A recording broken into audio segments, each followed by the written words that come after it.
From the 11 Alive studios, this is The Georgia Vote with Faith Jesse and Zach Merchant. And we begin with the stunning news out of Congress that few, if any, saw coming, and it is sending shockwaves from Washington all the way to North Georgia. That's right. Congresswoman Marjorie Taylor Greene, a Republican who went from little-known politician when she was elected in 2020 to one of the top soldiers in the MAGA movement, says that she is resigning from the U.S. House of Representatives effective in January. Now, Greene was a popular figure in her Northwest Georgia 14th district, and we were reminded of that this past week as she and President Donald Trump had a public spat over the release of the Epstein files, despite the president openly asking for someone to challenge Greene next year in a Republican primary. Her voters stood by her side. But in a social media video released on Friday night, Greene lamented being cast aside by what she called MAGA Incorporated and replaced by, among other things, big tech, big pharma, and the elite donor class. She says on January 5th, she will go home to the people she loves. Here's a snippet of that more than 10-minute video announcement from the Congresswoman. I have too much self-respect and dignity. I love my family way too much, and I do not want my sweet district to have to endure a hurtful and hateful primary against me by the president that we all fought for, only to fight and win my election while Republicans will likely lose the midterms, and in turn be expected to defend the president against impeachment after he hatefully dumped tens of millions of dollars against me and tried to destroy me. It's all so absurd and completely unserious. When common American people realize and understand that the political industrial complex of both parties is ripping this country apart, that not one elected leader like me is able to stop Washington's machine from gradually destroying our country, and instead the reality is that they, common Americans, the people, possess the real power over Washington, then I'll be here by their side to rebuild it. Until then, I'm going back to the people that I love, to live my life to the fullest as I always have, and I look forward to a new path ahead. I'll be resigning from office with my last day being January 5th, 2026. And I look forward to seeing many of you again sometime in the future. May God bless you all, and may God bless America. We're also hearing from President Donald Trump and his reaction to Congresswoman Greene resigning. I just disagreed with her philosophy. She started backing perhaps the worst Republican congressman in our history, this stupid person named Massey. And I said, go your own way. And once I left her, she resigned because she would never have survived a primary. But I think she's a nice person. Okay. Yes, late Friday night, Joshua Kuhn, the chair of the Georgia Republican Party, sent out a statement. He thanked Congresswoman Greene for her service in Congress and went on to say, quote, while her decision to step down from Congress effective January 5th comes as a surprise amid recent challenges, her legacy as a bold voice for the grassroots will endure. She entered Congress as a political outsider and never backed down from defending the forgotten men and women of our state. He added the people of Georgia's 14th district deserve strong, principled representation, and the Georgia Republican Party will work diligently to ensure a conservative warrior fills this seat through the upcoming special election. Our coverage always continues online and on 11 Alive Plus. We'll share the latest coverage of this story, including any upcoming announcement about a potential special election to fill that 14th district seat. Now is a perfect time to download 11 Alive Plus to keep up with all of it if you haven't yet downloaded it. Well, another big storyline we will be following in 2026, the race for Georgia governor. Two Republican candidates, Attorney General Chris Carr and Lieutenant Governor Burt Jones, have been at odds over campaign finance issues. Jones loaned $10 million of his own money to what's known as a leadership committee, a special kind of fundraising vehicle that allows candidates to accept unlimited donations, but it's only available to a limited number of Georgians. The governor, lieutenant governor, and legislative leaders can use it, but the attorney general cannot. So that means Burt Jones has access to this, but Chris Carr doesn't. The Carr campaign argued in both federal court and at the state ethics commission that Jones should not have what it sees as an unfair advantage. The federal suit was dismissed for lack of standing in August, and this week, a state ethics commission advisory opinion says current state law does allow candidates to loan money to their leadership committees. The Carr campaign released a statement in response saying, quote, "This advisory opinion exposes one of the glaring flaws in Georgia's approach to transparency and public corruption. There is a cloud of unethical, illegal, and corrupt behavior that follows Burt Jones. This is just a small piece of a larger story." The Jones campaign, when we reached out to them, declined to reply directly to that statement or to the advisory opinion. But a spokesperson referred back to a statement they shared earlier in the campaign finance saga attacking the Attorney General, saying, quote, "If Chris is this bad at being a lawyer, why would anyone want to give him a promotion?" We should remember Jones, Carr, and Secretary of State Brad Raffensperger are all vying for the GOP nomination for governor. And 2026 is only 6 weeks away, but we do have a handful of elections remaining in 2025. That includes a runoff in 3 weeks to decide an open state Senate seat. Well, this is the District 35 seat vacated, of course, by Democrat Jason Estevez, who is running for governor of Georgia. The runoff will be between two Democrats, Jaha Howard and Roger Bruce. They were the top two in a 6-person election this past week. That runoff is December 18th. District 35 includes parts of Cobb and Fulton counties. This is what else we are watching for in the next few weeks. 1 week from Tuesday, runoffs for the mayors of South Fulton, East Point, Roswell, and Sandy Springs, plus runoffs for Atlanta City Council and School Board. On December 9th, a special election for House Districts 23 and 121. And then on December 16th, the runoff for State Senate District 35. It'll be a very busy December for voters in Metro Atlanta and North Georgia.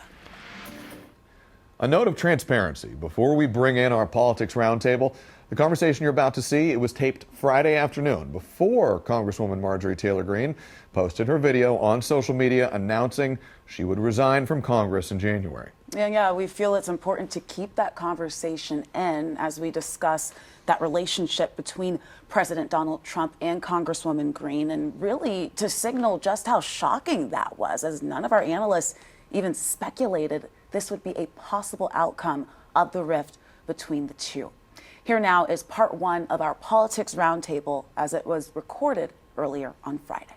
Democratic strategist Fred Hicks, he's the founder and president of the Hicks Evaluation Group, which has worked with hundreds of political campaigns for nearly 20 years. Also joining us today, Spiro Amburn, senior vice president at McGuire Woods Consulting, previously served as chief of staff for Republican Georgia House Speakers John Burns and David Ralston. And also joining us today, Donnell Suggs, editor-in-chief at the Atlanta Voice. He's written for, among others, the Atlanta Business Chronicle, Atlanta Magazine, and ESPN's The Undefeated. Spiro, let's start with you. Let's start with a Republican's perspective. We have seen a gulf emerge between Representative Marjorie Taylor Greene and President Donald Trump, two of the most prominent Republican voices in Georgia. With them at odds, does that hurt Republicans here in Georgia?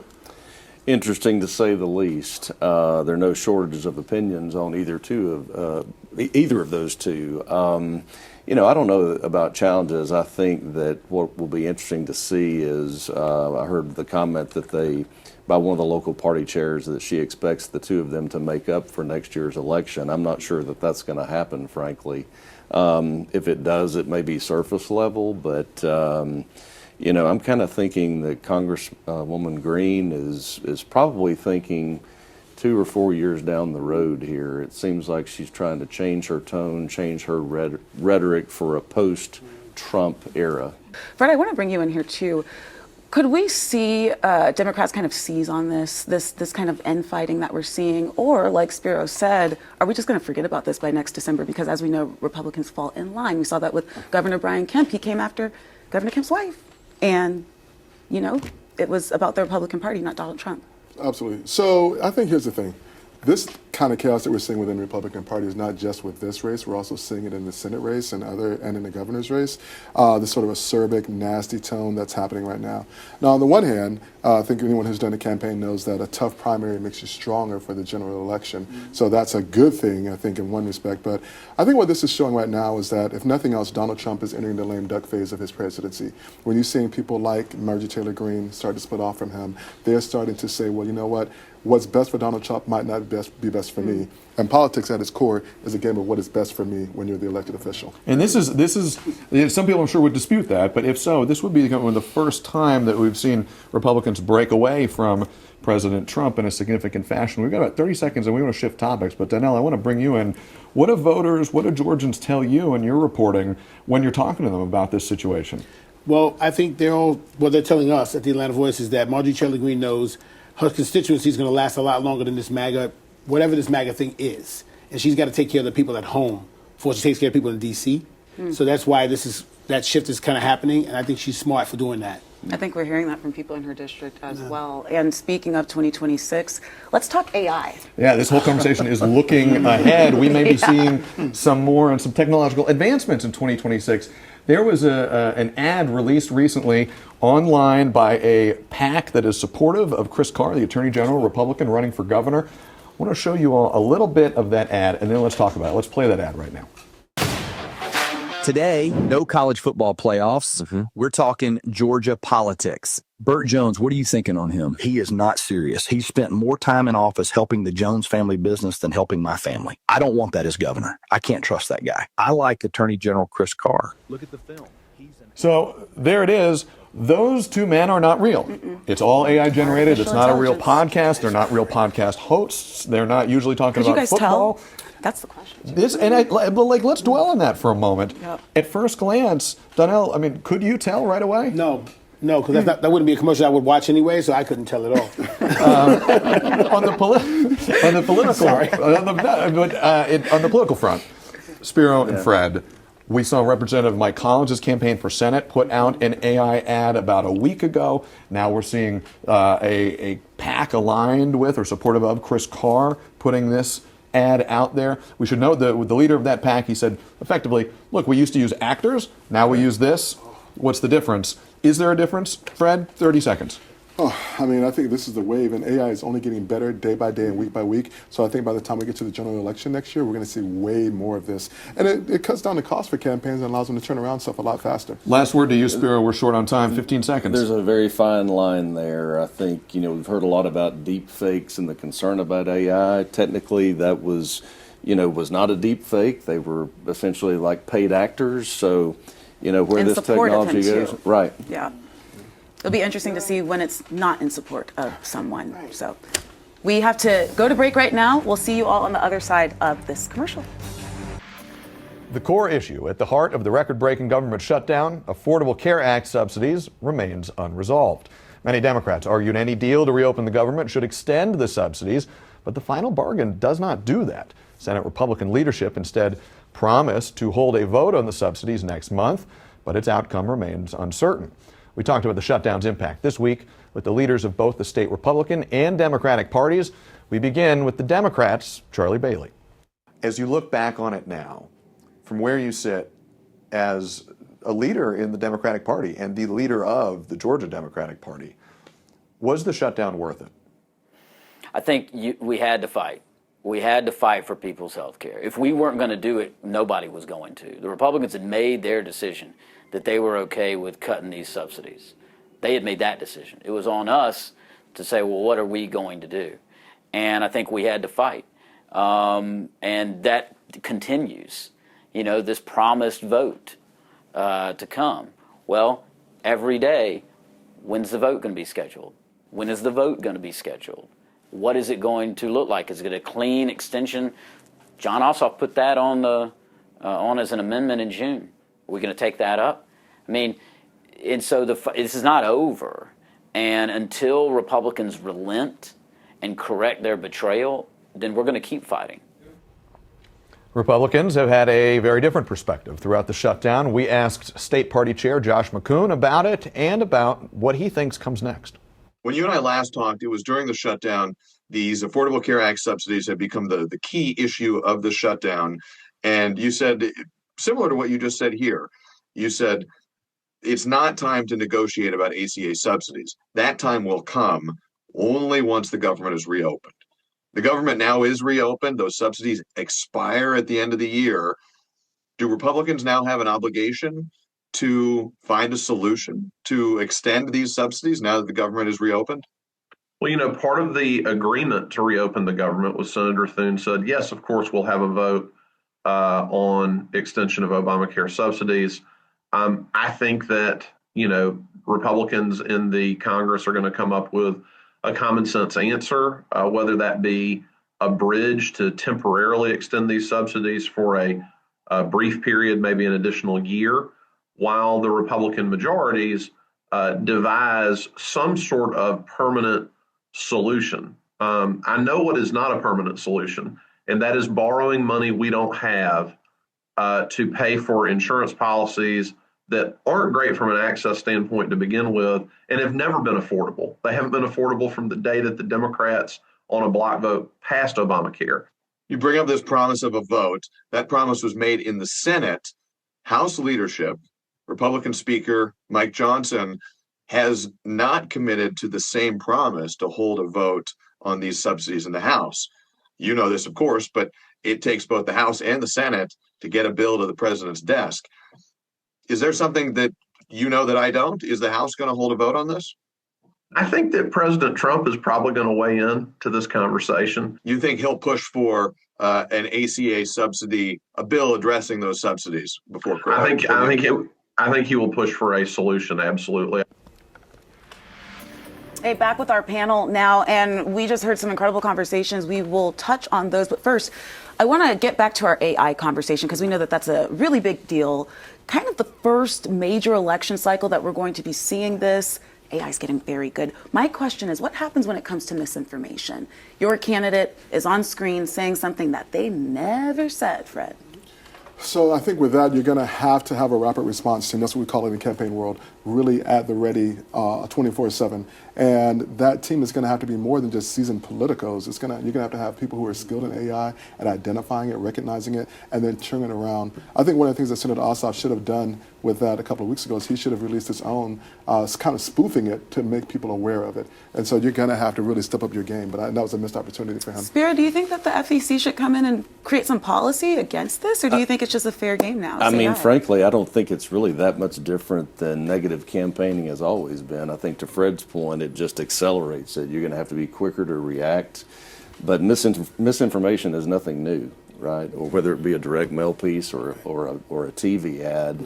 As long as you're not trying to create, a deep fake where you're actually trying to impersonate the actual candidate, I think that's where. But we've seen that. Representative Mike Collins' campaign did that, and they defended that. They said, hey, in their view, this is, they said, the next frontier of digital campaigning. And to the point of legislation, and Donnell, I want to bring you in, there was an effort under the Gold Dome in this year's session to try to curb the use of AI in campaigning, and that legislation stalled out. Donnell, do you think that's something we may see brought back up again in the new year? I think it might need to be. I think we're getting further and further away from dealing with each other, and now we're making each other and making each other say words, and that's a slippery slope. I know, again, negative ads are negative ads. You can make them all you want, but now we're like making up people talking. That's scary. It is. Faith, go ahead. No, I was just going to say, I mean, it's definitely going to be something. I think we might see a reaction when it's the candidate that is out saying something that they're not supposed to say. Really quick here, we have 30 seconds. Donnell, I want to bring it back to you, a journalist at the table. What are you hearing on the ground right now, the feeling of the people, when it comes from AI, what we just heard from Charlie Bailey, Josh McCoon? What is the feeling going to 2026 right now? We have these small forums at the paper where we'll have 15, 20 people, not really big, and we'll ask them what you want us to cover in politics and what you want to hear more. And folks are getting so disenchanted with politics in general. They almost want to be like, look, just wake me up when it's time to vote. It's so heavy, it's so negative, and now it's not even real. And they get it's getting scarier to hear people say, I don't know if I really want to be involved. We're getting a lot of that. And they are going to have big decisions to make in this new year. At the time. Guys, always so much to talk about. Unfortunately, we've got to wrap it up here. The Georgia Vote will be right back after this. Welcome back. We are less than 6 months away from the Georgia primaries in 2026, and there is a lot of campaigning to squeeze in between now and then. That's right, and we saw a busy week from the Georgia candidates for governor. Former Atlanta Mayor Keisha Lance Bottoms, she continued her Standing Up for Georgia tour with a visit to Columbus. She met with community members at a rec center. Her campaign says that it is her 8th official visit since announcing this particular tour. And former State Senator Jason Estevez, he hosted a roundtable in Atlanta with educators. He announced a universal child care plan, which he wants to kick off by creating universal 3K and 4K. Estevez also visited Augusta on Thursday. Stay with us. Our voice of the voter, a foster mom on a mission, is coming up next. Welcome back. This week, our Voice of the Voter takes us to Atlanta, actually right here to 11 Alive, where Deborah Olivia Farmer is on a mission to raise awareness about the need for foster parents and adoption. This morning, she tells us what she wants from our elected officials.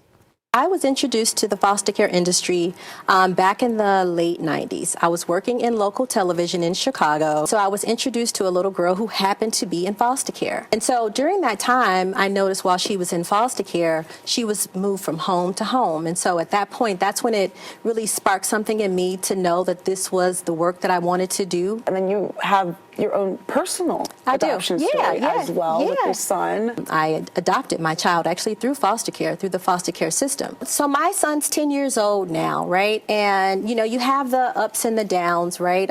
For me, again, he was placed as a newborn, so I'm the only mother that he knows, which is in one take very nice, right? It's great. But then I'm also very open and honest with him, and I share with him his process so there's no lies, right? So that we're making certain that he's well aware that this is nothing to be ashamed of, nothing to whisper about. Oftentimes when I share with people that this is what I've done, you get the oohs and the ahs, oh my God, I've always wanted to do this, and they don't move forward with the process. And so I just want to be in a position to educate those to move from fears to families. What would you say you're most concerned about right now? Mental health support. I just believe that when we look at the world that we're living in today, there's a lot happening. And so to be able to provide a child that may have come from a broken support system, a broken family, entering into the world, they're going to need mental health support. And so I'm hoping that, you know, policy can be intentional about supporting organizations, agencies, community groups, you know, advocacy workers like myself, in giving children who have aged out of the system the proper support for their mental, because a lot of it is really stemming from having that capacity to navigate through issues, through problems, through life. And what are you most optimistic about? I think that, again, I'm finding that there are a lot of players in this space that are really intentional about advocating for a better future for children. And so I'm really optimistic that, you know, we can continue to keep this message going, continue to support and advocate for not only children, but for others that might be on the fence, so that we can help them get across the finish line. You can find our full conversation on 11alive.com. A great conversation it was. Thank you for watching us today. We appreciate you as always. We'll see you back here next Sunday at 11 for another edition of the Georgia Vote.